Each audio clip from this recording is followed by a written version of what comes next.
Well, that was tricky, but I've managed to get as close as I possibly could to the new Huawei Mate X, which, according to Huawei, is the world's fastest foldable 5G phone. It's quite a title. There's about 100 million journalists here scrabbling to get about 5 feet from the device. We can't actually get hands-on. This is as close as we could possibly get. So 3 screens, 5G, it's foldable, it's using a flexible AMOLED, has a whole bunch of cameras, it's using a Kirin 980 processor, that's the same one you get in the Huawei Mate 20 Pro, plus a new 5G modem. I don't know what you think, but I'm actually genuinely excited for this. A lot of people aren't sure about whether foldable phones, tablets are gimmicky or actually a next generation device.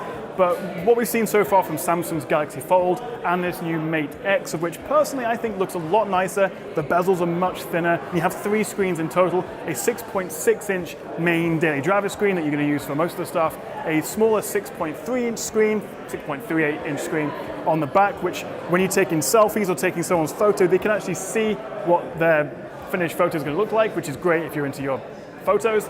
And then you have that full 8-inch screen when it's unfolded. You get that tablet experience. Unfolded, it's just 5 millimeters thick, and then when you do fold it back together, which is completely flush, completely flat, unlike the Flex Pi from Royole, it's 11 millimeters thick.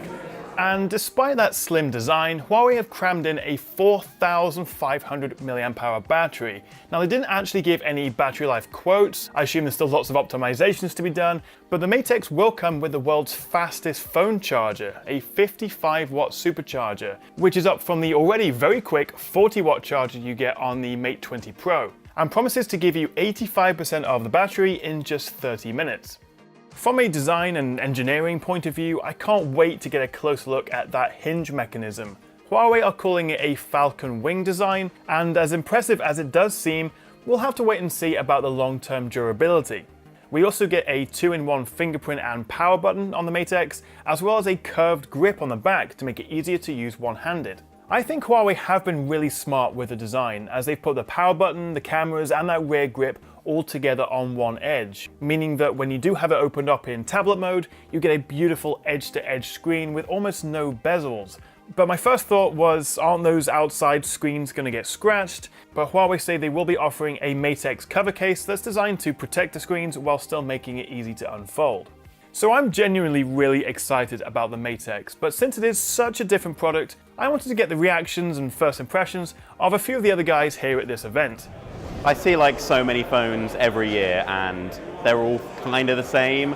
I think that Mate X is, I'm just going to say it's probably the nicest phone that I've seen. The Galaxy Fold was cool, but just a few days later, you know, this I think is so much nicer. Actually being able to use it as a normal phone, where the Galaxy Fold has that really tiny screen on the front, will make a massive difference. Definitely one of the most exciting products that I've ever seen, and I really want to use it more, really want to hold it, really want to fold it, and yeah, just really want one.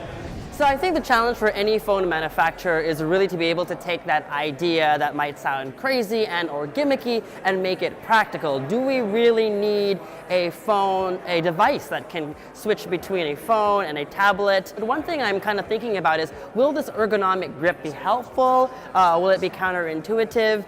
Will that make this a better device or a worse device than the Samsung Galaxy Fold? Oh, I own a fair number of jackets, but I'm not as proud of that collection as I am my waistcoats. I believe that is how you say it over here, isn't it? It is, yeah. Good. Vests. Oh, just waistcoat. One syllable. What do you need? You know? I learned today that a sweater over here is called a jumper. It's a jumper, yeah. Whew. Keep expecting people to be wearing jumpsuits everywhere, which would be fun. The first impressions are that it is sexier than the Samsung offering because it folds flat. And it has that interesting little ledge on it that's like a Kindle Oasis, or if you like a Moto Razr. You have to be excited about foldables, or I don't understand you. We were talking about something that's a phone when it wants to be and a tablet when it wants to be, and you don't have to carry around 2 devices. Also, you don't have to carry around one device that does one of those jobs poorly. Eventually. The software is going to take a while. I mean, even with official support coming from Google in the next Android version, or maybe even the current one, it's going to be a remarkably awkward experience, I think, for the first generation or 2 of devices. And of course, then you factor in the hardware failure rate from increasing numbers of moving parts. So I understand skepticism about the first couple generations. It's warranted. You probably shouldn't buy a first-gen foldable. But it's going to be the future, and it's going to be an exciting future, I think. So the price is obviously going to be ridiculous. Not everyone's going to want to buy this. Not everyone's going to be convinced by the foldable design. And there are questions around the software optimization, how many apps are actually going to use that, the multitasking, how seamless it's going to be. There's a lot of questions. But for a first generation of a whole new device, it's pretty exciting, I think. But I'd love to hear what you think.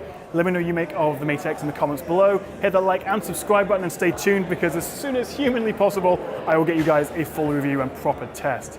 Thanks for watching. I'll catch you next time right here on the Tech Chat.